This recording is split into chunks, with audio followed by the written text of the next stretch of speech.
കൊല്ലം തെന്മലയിൽ പുലിയിറങ്ങി നാഗമല വാർഡിലിറങ്ങിയ പുലി കന്നുകാലിയെ ആക്രമിച്ചു കൊന്നു. ഇതോടെ പ്രദേശത്ത് പുലിക്കൂട് സ്ഥാപിക്കണമെന്ന ആവശ്യം നാട്ടുകാർ ശക്തമാക്കി. വിവരങ്ങളുമായി ഷമീർ അബ്ദുൾ ചേരുകയാണ്. ഷമീർ, സ്ഥലത്ത് വനംവകുപ്പ് എത്തിയിട്ടുണ്ടോ? എന്താണ് ഇപ്പോഴത്തെ വിവരങ്ങൾ?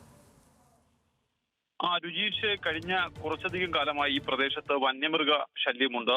പുലി ഇറങ്ങിയിട്ട് നിരവധി തവണ വനംവകുപ്പ് അധികൃതരെ ഈ വിവരം അറിയിച്ചു. നിരവധി മൃഗങ്ങളെ ഈ ഭാഗത്ത് ആക്രമിച്ച് കൊലപ്പെടുത്തുന്ന ഒരു സാഹചര്യം ഉണ്ടായി. പക്ഷേ വനംവകുപ്പിന്റെ ഭാഗത്തു നിന്നും ഈ പുലിയെ പിടിച്ചു നീക്കാൻ, ഒരു ജനവാസ മേഖല കൂടിയാണ്, വനപ്രദേശത്തോട് ചേർന്ന് കിടക്കുന്ന ഒരു ജനവാസ മേഖല കൂടിയാണ് ഈ നാഗമല. തെന്മല പഞ്ചായത്തിന്റെ കീഴിലുള്ള ഒരു ഭാഗമാണ് നാഗമല.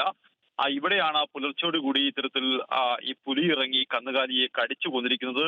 നാട്ടുകാർ വലിയ രീതിയിൽ പ്രതിഷേധം പ്രദേശവാസികൾ ഉന്നയിക്കുന്നുണ്ട്. എന്തായാലും ഈ പുലിയുടെ ശല്യം നിരന്തരമായി ഈ പ്രദേശത്തുണ്ട്. അതുകൊണ്ട് തന്നെ ഈ പ്രദേശത്തേക്ക്, അതായത് ആളുകൾ കൂട്ടമായി താമസിക്കുന്ന പ്രദേശത്തേക്ക് പുലി ഇറങ്ങാതിരിക്കാൻ ഫെൻസിങ്ങോ അല്ലെങ്കിൽ പുലി വരാതിരിക്കാൻ അല്ലെങ്കിൽ പുലിയെ പിടികൂടാൻ ഒരു കൂട് സ്ഥാപിക്കണമെന്നൊരു ആവശ്യമാണ് നാട്ടുകാർ ഉന്നയിക്കുന്നത്. നിരവധി വന്യമൃഗങ്ങൾ ഇതിനോടകം തന്നെ ചത്തു കഴിഞ്ഞു. അതുകൊണ്ട് തന്നെ ഇത്തരത്തിൽ ഈ പുലിശല്യം ഒഴിവാക്കാൻ അടിയന്തരമായി വനം വകുപ്പ് ഇടപെടണമെന്നാണ് നാട്ടുകാരുടെ ആവശ്യം. എന്തായാലും ഒരു വലിയ പ്രതിഷേധം നാട്ടുകാരുടെ ഭാഗത്തുണ്ട്.